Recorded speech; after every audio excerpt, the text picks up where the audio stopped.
Muy buenas tardes. Somos estudiantes de la Universidad Peruana de Ciencias Aplicadas, del curso de Fundamentos de la Contratación 2. Nuestra docente es la doctora Ana María Bendaño Delgado.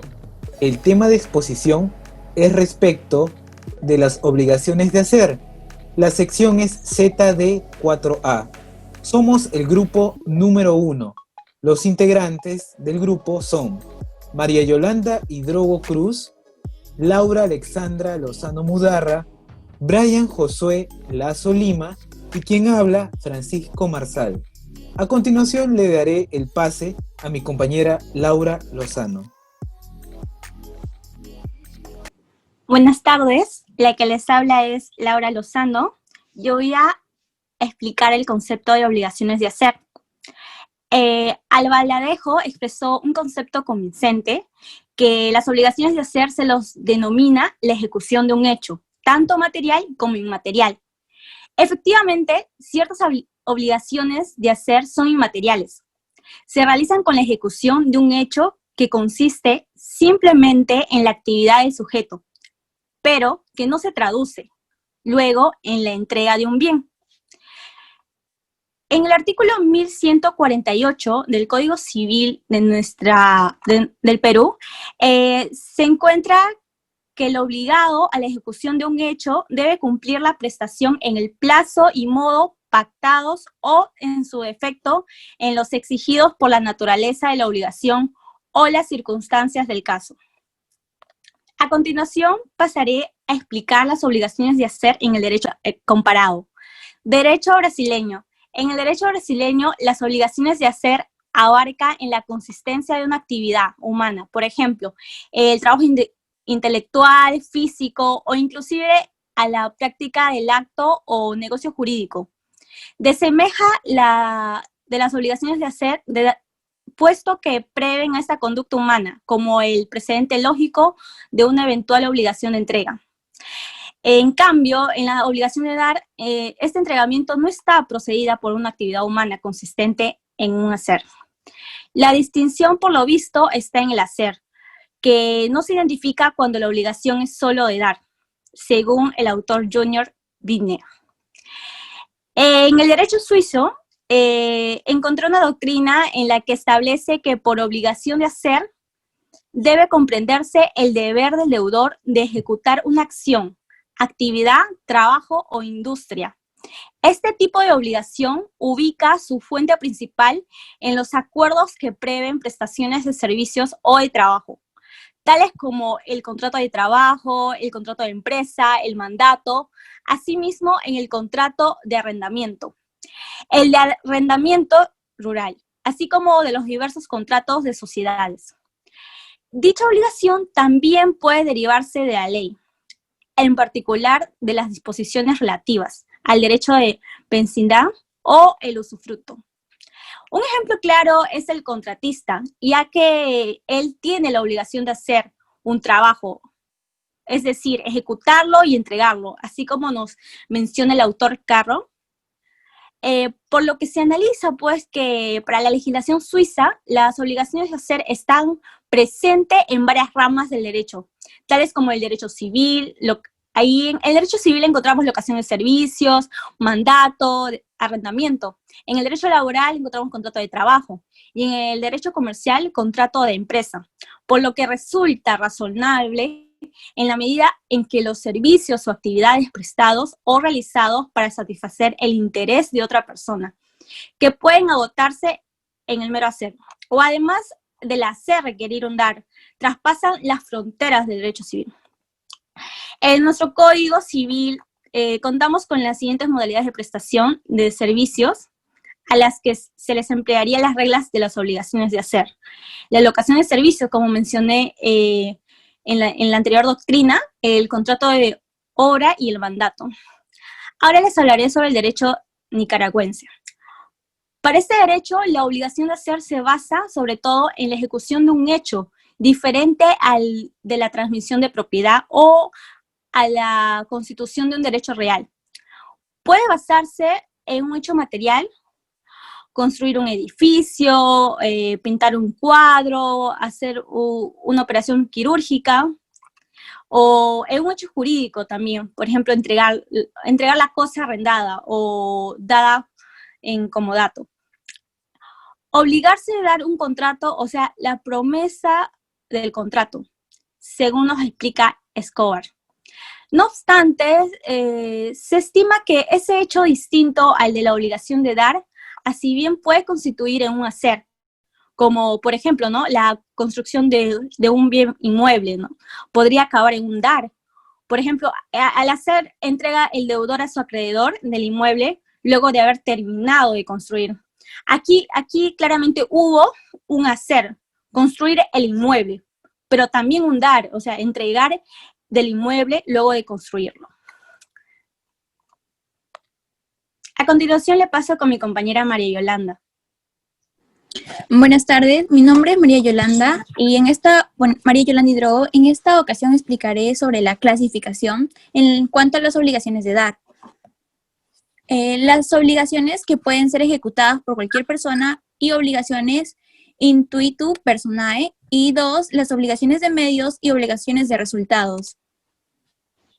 Ya, en cuanto a las obligaciones que pueden ser ejercidas por cualquier persona y obligaciones intuitu personae, las obligaciones de hacer pueden subclasificarse, como estamos viendo acá en el PPT, también en aquellas obligaciones que pueden ser ejecutadas por cualquier individuo y aquellas que son intuitu personae. Estas también se denominan fungibles e infungibles. Las fungibles es una obligación de hacer cuando la prestación puede ser cumplida por una persona distinta al deudor, es decir, por un tercero. El beneficio o provecho de acreedor queda igualmente satisfecho si dicha prestación la realiza el mismo deudor u otro, pues al acreedor o sujeto activo simplemente le interesa la realización de la prestación, independientemente de la persona, del deudor o de quien cumpla la prestación. En cuanto a las infungibles, la obligación de hacer es de resultado cuando, además de hacer, ejecutar, realizar algo en beneficio o en provecho del acreedor o resultado activo de la obligación. El objeto de la prestación consiste en la obtención de un resultado. En la segunda parte, en cuanto a las obligaciones de medios y obligaciones de resultados, acá podemos ver, como lo dijo René, considerado el padre de la clasificación de ambos tipos de obligaciones, define a las obligaciones de medios como aquellas obligaciones donde el deudor se obliga a un obrar diligente. Tenemos como principales ejemplos los casos de médicos y abogados en juicio, porque mientras que en otras oportunidades el deudor puede obligarse a obtener un resultado que será el objeto de la prestación con su acreedor. Estas son las obligaciones de resultados, que como ejemplos tienen las obligaciones de seguridad y la de la locación de obra. La siguiente diapositiva, de modo de cumplirse una obligación de hacer. En nuestra legislación se dividen las cuestiones fundamentales en cuanto a este tipo de obligaciones.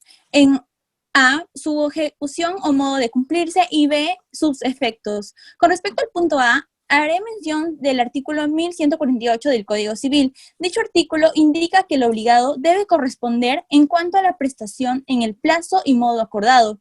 De ser otro el modo, entonces se debe regir por la naturaleza de la obligación o las circunstancias del caso. Por otro lado, tenemos a los escritos de Juan Palacio Pimentel, que con respecto a las obligaciones de hacer, se tiene presente el modo y la oportunidad. El modo va conectado con el hecho mismo, y importa que las obligaciones se ejecuten de buena fe, es decir, debe cumplirse en el tiempo estipulado la prestación para que el interés del acreedor quede satisfecho. En caso no existiese el plazo convencional, se regirá por el plazo legal o judicial, conforme al artículo 1182 del Código Civil. Asimismo, si no hubiera un plazo señalado por las partes, la prestación se regirá después de haberse contraído, conforme al artículo 1240 del Código presente. En nuestra legislación se dividen en cuestiones fundamentales, su ejecución y modo de cumplirse y sus efectos, que como ya lo he mencionado. Ahora doy pase a mi compañero Brian Lazo. Partiendo de la idea principal, debemos conceptualizar ambas obligaciones. Las obligaciones de hacer podemos definirlas como aquellas que tienen por objeto de prestación una conducta de la parte deudora en favor de la parte acreedora, la cual se verá beneficiada del hecho que se producirá de la conducta del deudor para el cumplimiento de la obligación. Mientras que por otro lado, en las obligaciones de dar, podemos definirlas como que son las que tienen por el objeto la entrega de una cosa mueble o inmueble, que tiene como finalidad de prestación la constitución de derechos reales o la transferencia del uso de la cosa. La primera similitud que encontramos entre ambos tipos de obligaciones es el modo. Mientras que por un lado en las obligaciones de hacer y también de dar, encuentran en el cumplimiento de su obligación la entrega de un bien, como es en el de dar, y en el desempeño de una cierta conducta, podemos decir que el modo es el mismo. Sin embargo, esta similitud también encuentra su diferencia en cuanto al término dar, que se encuentra en el léxico jurídico, ya que se le puede considerar esta expresión a transferir propiedad plena o desmembrada de la propiedad fiduciaria. Mientras que el término dar en las obligaciones de hacer se reducen a las que tienen por objeto de prestación un acto positivo del deudor que dependa de su conducta, como puede ser la prestación de un servicio. En cuanto a la primera diferencia que encontramos, podemos definirla como la determinación del bien, que si bien es cierto, en las obligaciones de dar, el bien puede ser determinado en su totalidad, en las obligaciones de hacer no se determina un bien como tal, sino una conducta que deberá cumplir ciertos requisitos tal como lo establezcan la parte de acreedora y deudora. La segunda similitud que encontramos entre ambos tipos de obligaciones es el carácter positivo, ya que como sabemos, las obligaciones de dar y hacer son consideradas las obligaciones positivas y las obligaciones negativas son las obligaciones que restringen a la parte deudora un accionar o abstenerse de realizar algo, que pueden hacer las obligaciones de no hacer. Como segunda diferencia tenemos la ejecución forzosa. Por un lado, en las obligaciones de hacer, se puede decir que la parte acreedora se encuentra restringida en tanto al uso del recurso de la ejecución forzosa, ya que se prohíbe rotundamente, en todos sus supuestos, el uso de violencia para poder ejercer la ejecución forzosa, que se da en casos la parte deudora se rehúse a realizar el cumplimiento de su obligación. Mientras que por otro lado, en las obligaciones de dar, se puede utilizar la fuerza pública de la ley para pedir, mediante vía judicial, la ejecución forzosa del cumplimiento de la obligación de dar. Por último, como tercera similitud, encontramos la exigibilidad que encuentran ambos tipos de obligaciones. Ya sea cualquier tipo de obligación legal, en una obligación convencional, como son las que estamos tratando, en ambos casos hay una contravención a una regla de conducta. En ambos casos hay que reparar los daños, por lo que por regla general, tanto en las obligaciones de dar y hacer, el acreedor solo le basta probar la existencia del crédito para poder demandar su cumplimiento. Por último, como tercera y última diferencia, encontramos que en las obligaciones de dar, el acreedor no le interesa las cualidades, identidad o aptitudes del deudor o del tercero en representación de este con el cual se pacta la entrega del objeto de prestación, importándole solamente que se cumple con la entrega de la cosa.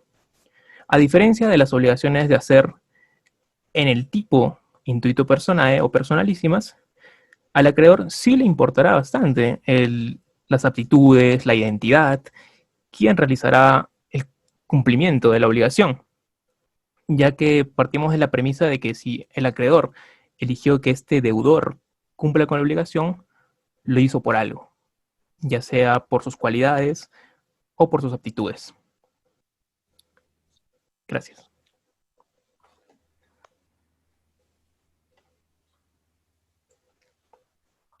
Por otro lado, empezaremos con el análisis de artículos de las obligaciones de hacer. En tanto el artículo 1148, que nos habla sobre, cito, el Código Civil, el obligado a la ejecución de un hecho debe cumplir la prestación en el plazo y modo pactados, o, en su defecto, en los exigidos por la naturaleza de la obligación o las circunstancias del caso. El análisis que este grupo plantea es que debemos precisar en qué determinará la importancia o no del plazo en el cumplimiento de las obligaciones que esta importancia será determinada por la subsistencia o no del interés del acreedor a que esa prestación llegue a ser ejecutada. En lo que se refiere al modo, manera o forma de cumplimiento, consideramos que es importante hacer hincapié en que las obligaciones de hacer le es más relevante que en las obligaciones de dar. En tanto, en estas, a menudo no se requiere un cumplimiento exacto en cuanto al tiempo de ejecución de la prestación. El segundo artículo objeto de análisis es el artículo 1149, que nos habla sobre que las prestaciones pueden ser ejecutadas por personas distintas al deudor, a no ser de que el pacto de las circunstancias resultara que éste fue elegido por sus cualidades personales. En este artículo se aplica la regla general relativa al pago, en la cual señala que el pago puede ser efectuado por cualquier persona, tenga o no interés en el cumplimiento de la obligación, sea con el consentimiento del deudor o sin él. Este principio está consignado en la primera parte del artículo 1149 y se sustenta en que el acreedor le es indiferente que la obligación sea cumplida por el propio deudor o por un tercero, en la medida en que el cumplimiento satisfaga lo pactado.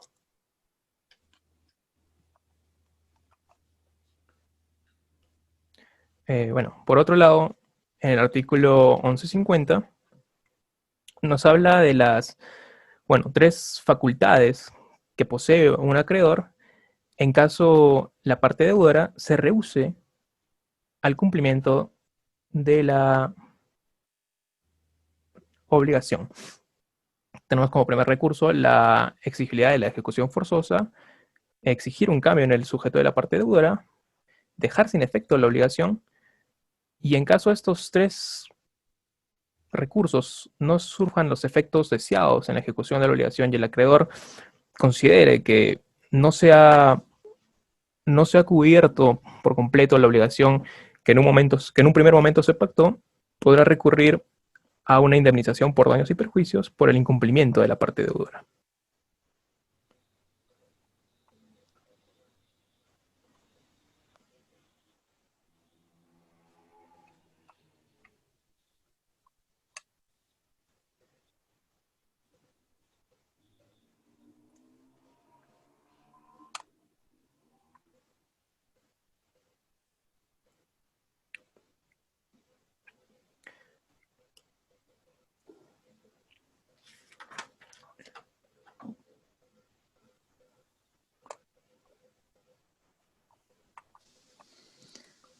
Bueno, a continuación voy a exponer respecto a las acciones que corresponden al acreedor ante el incumplimiento culposo del deudor. Eso está en el artículo 1150, en el cual eh, tenemos que decir respecto a este artículo del Código Civil de 1984, que se refiere al supuesto en el cual el deudor hubiese incumplido con ejecutar la totalidad de la obligación y de acuerdo a lo previsto en esta norma, el acreedor tendrá tres opciones para poder actuar, las que voy a citar a continuación. Opciones del acreedor en caso de incumplimiento. El incumplimiento de la obligación de hacer por culpa del deudor faculta al acreedor a optar por cualquiera de las siguientes medidas. Inciso 1. Exigir la ejecución forzada del hecho prometido, a no ser que sea necesario para ello emplear violencia contra la persona del deudor. Inciso 2. Exigir que la prestación sea ejecutada por persona distinta al deudor, un tercero, y por cuenta de éste. Inciso 3. Dejar sin efecto la obligación. En este caso podemos ver que podría aplicarse cualquiera de estas medidas. Para hacerlo un poco más práctico, voy a emplear un ejemplo en el cual si un individuo, o sea una persona X, se comprometiese a abandonar en determinado tiempo un inmueble, una casa, la cual viene ocupando, y luego se niega a hacerlo, resulta evidente que la obligación, esta relación obligacional entre acreedor y deudor, obtendrá un pleno cumplimiento en el cual se va a desalojar al deudor, conduciéndolo fuera del inmueble con el auxilio de la fuerza pública, ¿no? Asimismo, ahora vamos al artículo 1151. ¿Qué nos dice el 1151 o sobre qué versa?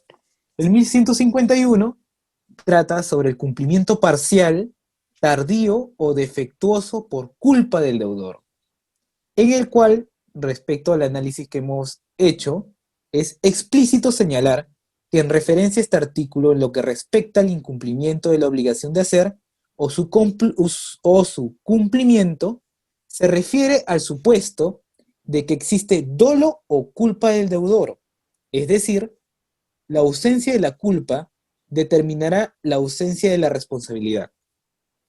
Por otro lado, cabe resaltar que este artículo solo permite y autoriza al acreedor a tener por no ejecutada la prestación si ésta le resultara inútil.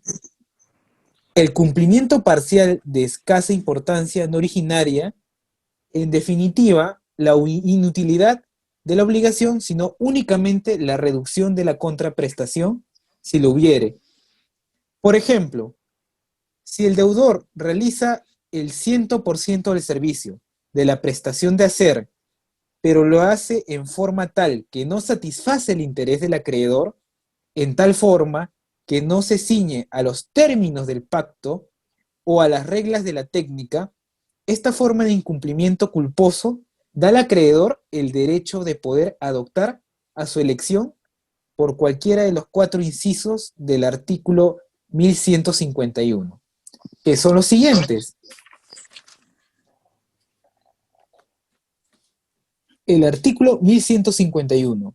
El cumplimiento parcial o tardío o defectuoso de la obligación de hacer, bueno, se adoptarán estas siguientes medidas. Inciso 1. Las previstas en el artículo 1150, inciso 1 o 2, que anteriormente lo había relatado. El inciso 2. Considerar no ejecutada la prestación si se resultase sin utilidad para él. Inciso 3. Exigir al deudor la destrucción de lo hecho o destruirlo por cuenta de él si lo fuese perjudicial. Inciso 4. Aceptar la prestación ejecutada exigiendo que se reduzca la contraprestación si lo hubiere. Con respecto a la indemnización de daños y perjuicios, que esto corresponde al artículo 1152, cabe señalar que el resarcimiento por daños y perjuicios solo procede cuando el acreedor realmente los ha sufrido. El incumplimiento de una obligación que no origina daños y perjuicios tampoco confiere título al acreedor para exigir el resarcimiento. Un ejemplo pragmático de ello es lo siguiente. El acreedor, que podríamos decir que es la constructora, no tiene derecho al reintegro de lo gastado en la construcción de un edificio, un bien inmueble, si no ha sido previamente autorizado. En este caso hablemos de una licencia de construcción para realizar las obras de la construcción correspondiente. A continuación, daré pase a mi compañera Laura Lozano. Yo les hablaré sobre el análisis del artículo 1153, en donde dice que el cumplimiento parcial, tardío o defectuoso de la obligación de hacer sin culpa del deudor permite al acreedor optar por lo previsto en el artículo 151, inciso 2, 3 o 4, que nos mencionó mi compañero Francisco. Aquí claramente vemos que este artículo, antes de empezar, este artículo fue tomado en cuenta por primera vez por Felipe Osterling Parodi en el artículo 27 del anteproyecto de la Comisión Reformadora. En 1980, esto crearía un precedente para que el artículo sea incluido en el Código Civil actual mediante el proyecto de la Comisión Reformadora en el año 1981. El acreedor tendrá la posibilidad de optar entre cualquiera de las tres opciones que mencionó nuestro compañero Francisco, que está en el artículo 1151. Por ejemplo, considerar no ejecutada la prestación si resultase sin utilidad para él, exigir al deudor la destrucción de lo hecho o destruirlo por cuenta de él, si le fuese perjudicial, claro. Acceder la prestación ejecutada, exigiendo que se reduzca la contraprestación, si la hubiere. El artículo 1153 del Código Civil, más que todo, yo he observado que está referido a un incumplimiento parcial, tardío o defectuoso, pero en el cual no exista culpa alguna del acreedor ni tampoco del deudor por el cumplimiento deficiente de la obligación. Aquí es importante precisar que para el caso del artículo 1153, el acreedor no podrá exigir de su deudor indemnización alguna, debido a que el cumplimiento parcial, tardío o defectuoso no se debe a culpa de dicho deudor, sino a acontecimientos ajenos a su voluntad. A continuación, le paso con mi compañera María Yolanda. Ya. En el análisis respecto al artículo 1144, la que trata sobre si resultase imposible de realizar la prestación por culpa del deudor. Después de haber reflexionado con el grupo, hemos llegado a esta conclusión en la que voy a leer en estos momentos. La imposibilidad de la prestación se podría dar si el deudor muere o deviene física o mentalmente incapaz para la realización de aquella prestación que requiere un hacer, o si por otras causas no dependientes de su voluntad no puede realizar la prestación. Sin embargo, pese a dicha imposibilidad por las aptitudes del deudor, aún será posible el cumplimiento de la obligación, puesto que, si el deudor no se encuentra en la facultad de cumplir, será factible que un tercero la ejecute por cuenta de él. Adicionalmente, la imposibilidad por parte del deudor también existe por regla general de la ley, ya que si ella prohíbe determinada actividad, será imposible cumplir la obligación pactada. Entonces, lo que esto busca es que se llegue a cabo con la prestación. Doy pase a mi compañero Brian. Gracias, María Yolanda. Bueno, en cuanto al análisis que este grupo le da al artículo 1155 del Código Civil, me gustaría citarlo para entrar en contexto. Nos habla si la prestación resulta imposible por culpa del acreedor, la obligación del deudor queda resuelta, pero éste conserva el derecho a la contraprestación si le hubiere. Igual regla se aplica cuando el cumplimiento de la obligación depende de una prestación previa del acreedor y al presentarse la imposibilidad esto hubiera sido constituido en mora.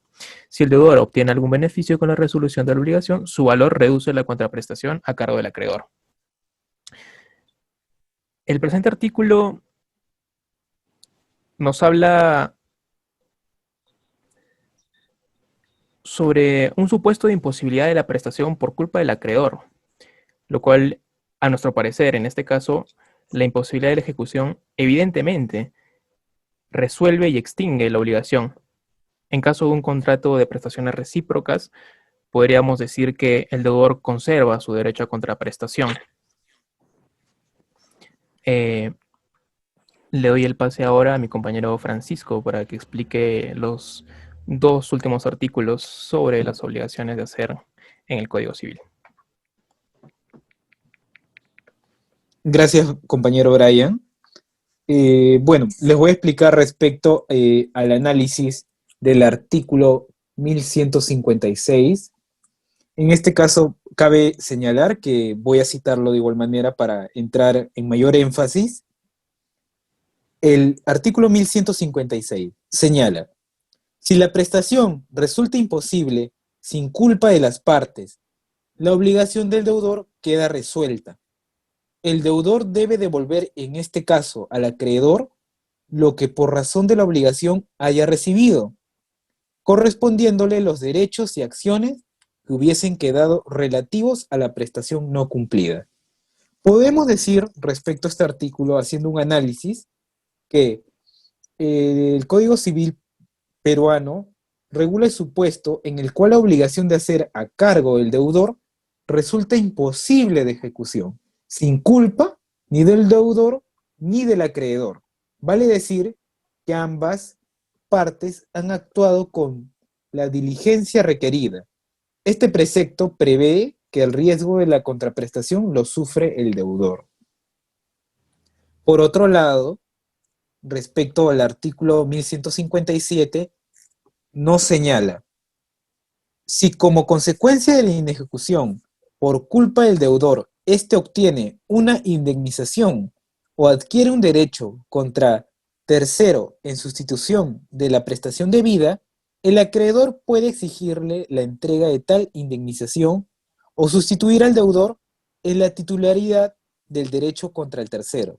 En estos casos, la indemnización de daños y perjuicios se reduce en los montos correspondientes, a lo que nosotros podemos indicar que, haciendo un análisis, dándole una interpretación sistemática con el segundo párrafo del inciso del primer artículo de 1138 del Código Civil, donde el supuesto que el deudor reciba por parte de un tercero alguna indemnización o prestación por la obligación no ejecutada, el principal acreedor está facultado de subrogarse en el lugar del deudor, que no cumplió la obligación, recibiendo la indemnización o prestación, de acuerdo con el monto que le correspondería recibir por la obligación que nunca se llegó a cumplir.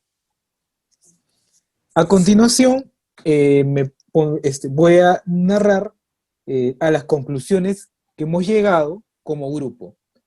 En primer lugar, hemos concluido que las obligaciones de hacer personalísimas solo pueden ejecutarse por el deudor ya previsto, ya pues se ha tenido en cuenta sus cualidades. En segundo lugar, en el caso de que se incumpla la prestación, lo que cumpla de manera defectuosa o tardía, el acreedor puede solicitar una indemnización por daños y perjuicios.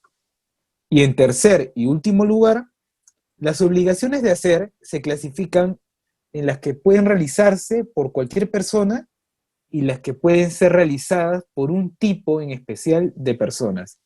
Intuiti personae. Además de ello, finalizando, queremos agradecer a nuestra querida y muy estimada profesora, la doctora Ana María Bendaño Delgado, por todos los conocimientos aprendidos en su clase de Fundamentos de la Contratación 2. Gracias. Gracias. Gracias. Gracias.